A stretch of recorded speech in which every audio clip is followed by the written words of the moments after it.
नमस्कार दोस्तों, स्वागत है आप सभी का आपके अपने चैनल राज शिक्षा पर।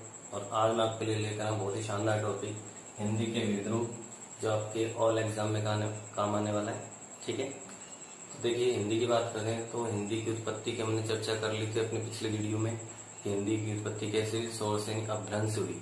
और हिंदी की जो करीबी बोली मानी जाती है वो खड़ी बोली है, यानी खड़ी बोली से हिंदी का विकास हुआ। ठीक है, तो आगे हम चर्चा करते हैं हिंदी के विद्रूप। पहला रूप है उर्दू, दूसरा रूप है इसका रेखता, तीसरा रूप है इसका दक्षिणी हिंदी,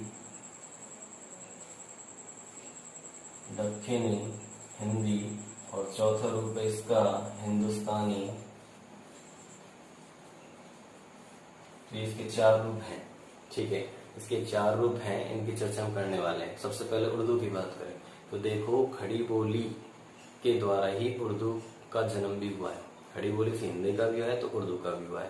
पहले उर्दू मुसलमानों की बोली भी थी, हिंदुओं की भी थी, लेकिन अंग्रेजों ने अपने फायदे के लिए, अपने शासन को स्थापित करने के लिए उन्होंने दोनों वर्गों की, यहाँ पर दोनों वर्ग कौन से, हिंदू और मुसलमान, दोनों वर्गों की अलग अलग भाषाएं बना दी।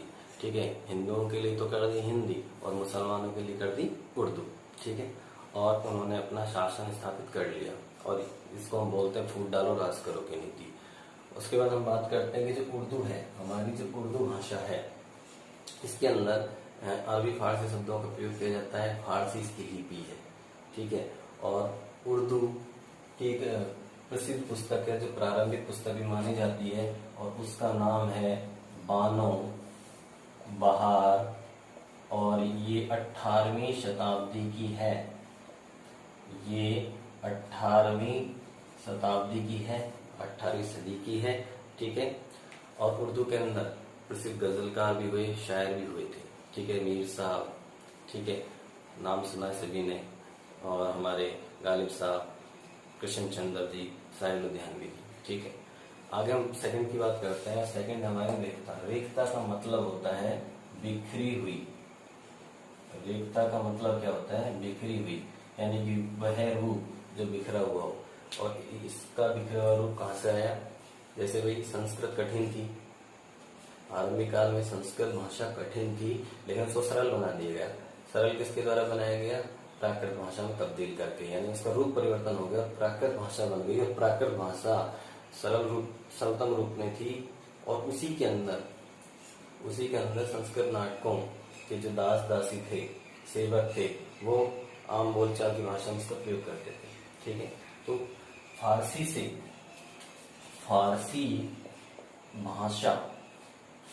भाषा को सरल करके बना दी गई थी रेखता।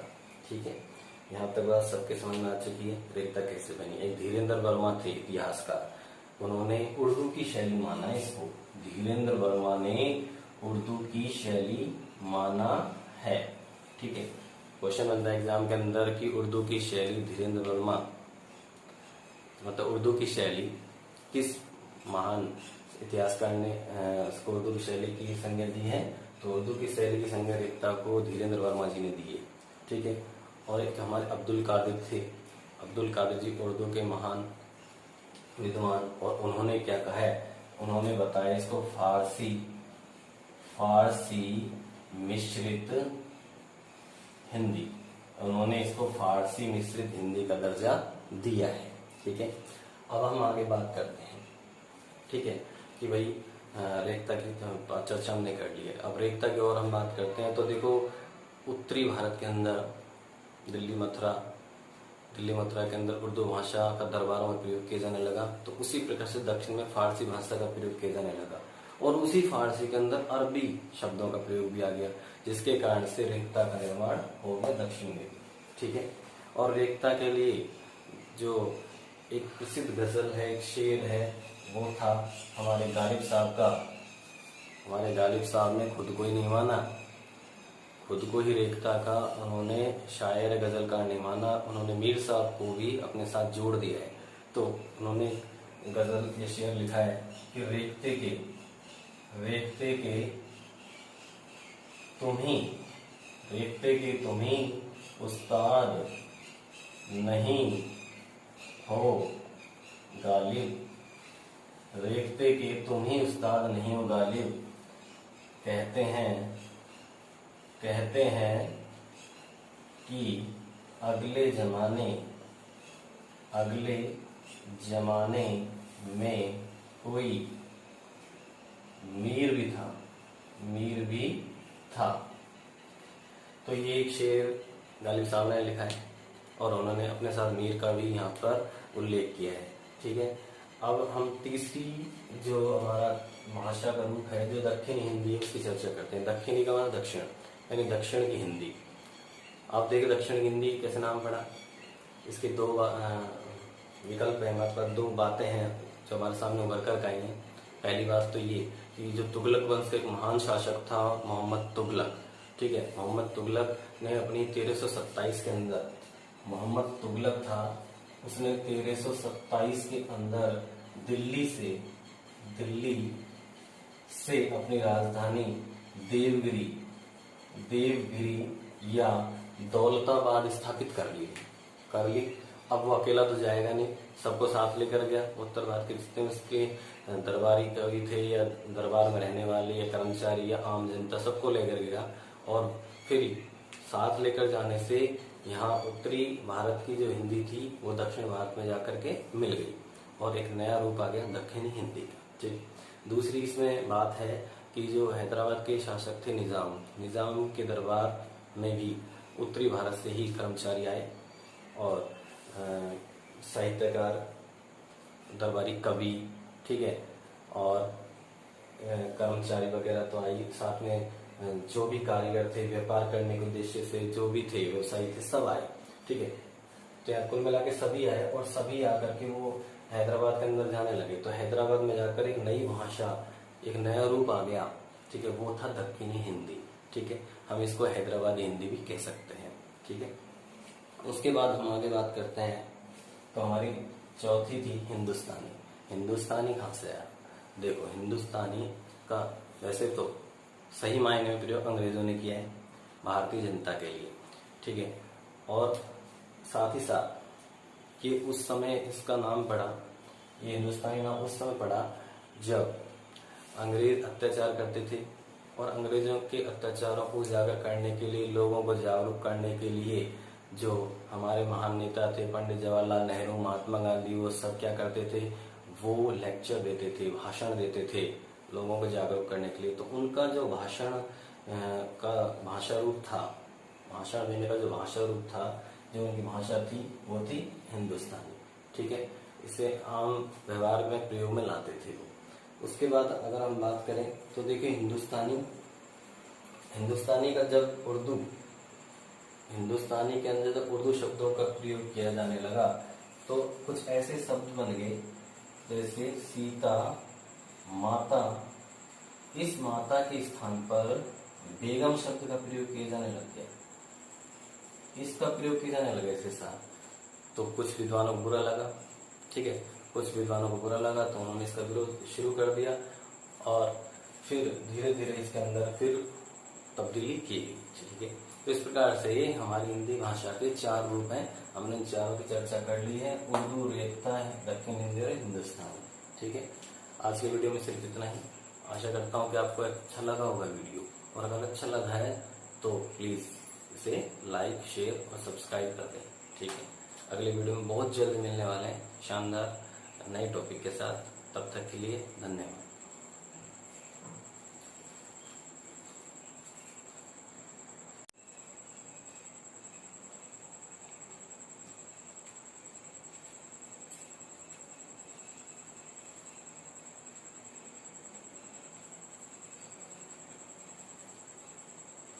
नमस्कार दोस्तों, स्वागत है आप सभी का आपके अपने चैनल राज शिक्षा पर।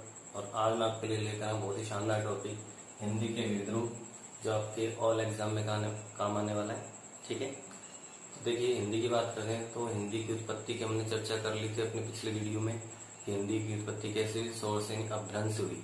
और हिंदी की जो करीबी बोली मानी जाती है वो खड़ी बोली है, यानी खड़ी बोली से हिंदी का विकास हुआ। ठीक है, तो आगे हम चर्चा करते हैं हिंदी के विविध रूप। पहला रूप है उर्दू, दूसरा रूप है इसका रेखता, तीसरा रूप है इसका दक्षिणी हिंदी,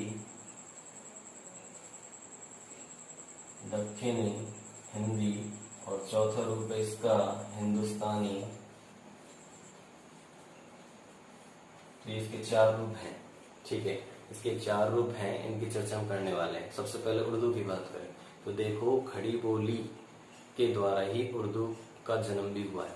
खड़ी बोली से हिंदी का भी हुआ है तो उर्दू का भी हुआ है। पहले उर्दू मुसलमानों की बोली भी थी, हिंदुओं की भी थी, लेकिन अंग्रेजों ने अपने फायदे के लिए, अपने शासन को स्थापित करने के लिए उन्होंने दोनों वर्गों की, यहाँ पर दोनों वर्ग कौन से, हिंदू और मुसलमान, दोनों वर्गों की अलग अलग भाषाएं बना दी, ठीक है। हिंदुओं के लिए तो कर दी हिंदी और मुसलमानों के लिए कर दी उर्दू, ठीक है। और उन्होंने अपना शासन स्थापित कर लिया, और इसको हम बोलते हैं फूट डालो राज करो की नीति। उसके बाद हम बात करते हैं कि जो उर्दू है, हमारी जो उर्दू भाषा है, इसके अंदर अरबी फारसी शब्दों का प्रयोग किया जाता है। फारसी इसकी लिपि है, ठीक है। और उर्दू की एक प्रसिद्ध पुस्तक है जो प्रारंभिक पुस्तक भी मानी जाती है, और उसका नाम है बानो बहार, और ये 18वीं शताब्दी की है। ये 18वीं शताब्दी की है, 18वीं सदी की है, ठीक है। और उर्दू के अंदर प्रसिद्ध गजलकार भी हुए, शायर भी हुए थे, ठीक है। मीर साहब, ठीक है, नाम सुना है सभी ने, और हमारे गालिब साहब, कृष्ण चंद्र जी, साहिब लुधियानवी जी, ठीक है। आगे हम सेकंड की बात करते हैं। सेकंड हमारी रेखता। रेखता का मतलब होता है बिखरी हुई। रेखता का मतलब क्या होता है, बिखरी हुई, यानी कि वह रूप जो बिखरा हुआ हो। और इसका बिखरा हुआ रूप कहाँ से आया, जैसे वही संस्कृत कठिन थी, आरंभिक काल में संस्कृत भाषा कठिन थी, लेकिन उसको सरल बना दिया गया। सरल किसके द्वारा बनाया गया, प्राकृत भाषा में तब्दील करके, यानी उसका रूप परिवर्तन हो गया, प्राकृत भाषा बन गई। और प्राकृत भाषा सरलतम रूप में थी, और उसी के अंदर संस्कृत नाटकों के जो दास दासी थे, सेवक थे, वो आम बोलचाल की भाषा में इसका प्रयोग करते थे, ठीक है। तो फारसी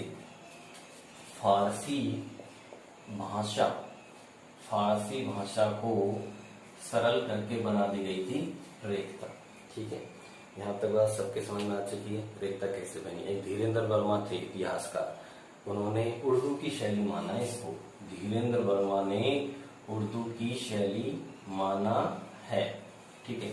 क्वेश्चन बनता है एग्जाम के अंदर कि उर्दू की शैली धीरेन्द्र वर्मा, मतलब उर्दू की शैली किस महान इतिहासकार ने उसको उर्दू की शैली की संज्ञा दी है, तो उर्दू की शैली की संज्ञा रेखता को धीरेन्द्र वर्मा जी ने दी है, ठीक है।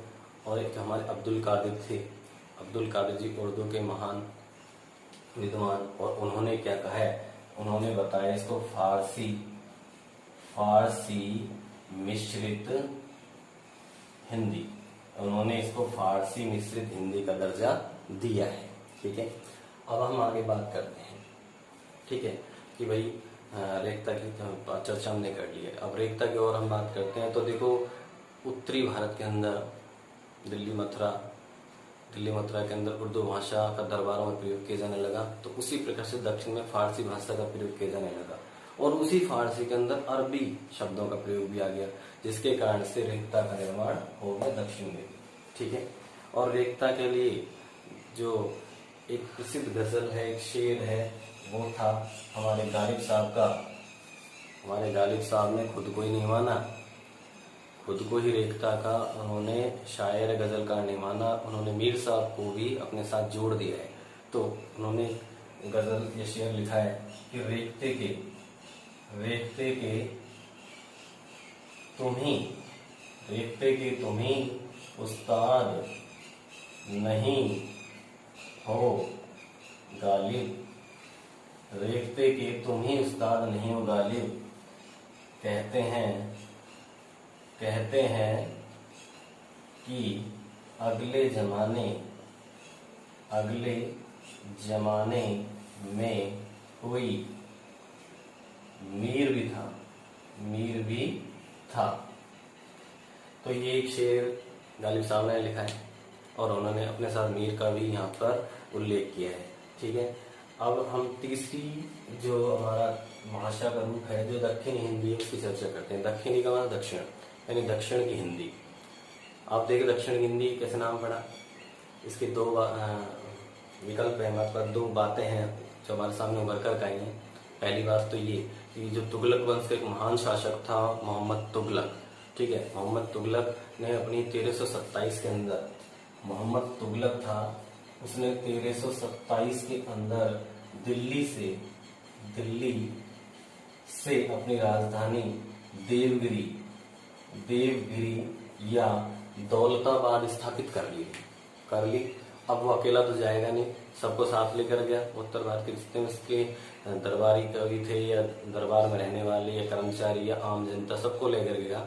और फिर साथ लेकर जाने से यहाँ उत्तरी भारत की जो हिंदी थी वो दक्षिण भारत में जाकर के मिल गई और एक नया रूप आ गया दक्षिणी हिंदी का। ठीक, दूसरी इसमें बात है कि जो हैदराबाद के शासक थे निजाम के दरबार में भी उत्तरी भारत से ही कर्मचारी आए और साहित्यकार, दरबारी कवि, ठीक है, और कर्मचारी वगैरह तो आई, साथ में जो भी कारीगर थे व्यापार करने के उद्देश्य से जो भी थे व्यवसायी थे सब आए, ठीक है। तो यहाँ कुल मिला के सभी आए और सभी आकर के वो हैदराबाद के अंदर जाने लगे। तो हैदराबाद में जाकर एक नई भाषा, एक नया रूप आ गया, ठीक है, वो था दक्षिणी हिंदी, ठीक है। हम इसको हैदराबादी हिंदी भी कह सकते हैं, ठीक है।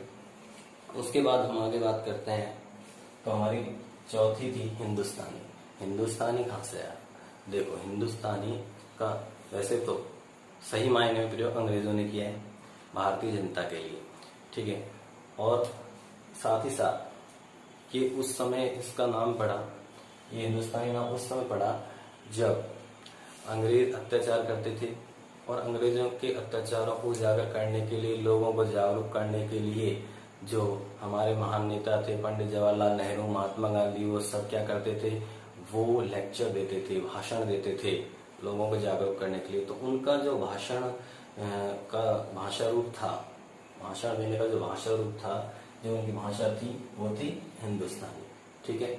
इसे आम व्यवहार में प्रयोग में लाते थे वो। उसके बाद अगर हम बात करें तो देखिए हिंदुस्तानी का जब हिंदुस्तानी के अंदर जब उर्दू शब्दों का प्रयोग किया जाने लगा तो कुछ ऐसे शब्द बन गए जैसे सीता, माता। इस माता के स्थान पर बेगम शब्द का प्रयोग किया जाने लग गया, इसका प्रयोग किया जाने लगा इसके साथ। तो कुछ विद्वानों को बुरा लगा, ठीक है, कुछ विद्वानों को बुरा लगा तो उन्होंने इसका विरोध शुरू कर दिया और फिर धीरे धीरे इसके अंदर फिर तब्दीली की गई, ठीक है। तो इस प्रकार से हमारी हिंदी भाषा के 4 रूप हैं, हमने इन चारों की चर्चा कर ली है, उर्दू, रेखता, दक्षिण हिंदी और हिंदुस्तानी, ठीक है। आज के वीडियो में सिर्फ इतना ही। आशा करता हूँ कि आपको अच्छा लगा होगा वीडियो, और अगर अच्छा लगा है तो प्लीज इसे लाइक, शेयर और सब्सक्राइब कर दें, ठीक है। अगले वीडियो में बहुत जल्द मिलने वाले हैं शानदार नए टॉपिक के साथ। तब तक के लिए धन्यवाद।